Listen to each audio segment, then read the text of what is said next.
Hey guys, welcome to another tutorial of the Solution Journals. Today we will learn how to view your mute accounts list on Twitter, on X. The first step is go to the option of the application of X, and here in your feed you need to go to the superior left corner.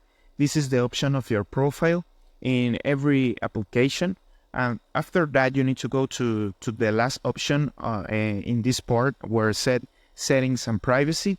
You pick in settings and privacy, and after that you need to go to the option of privacy and safety. Here you need to go to this option where it said mute and block.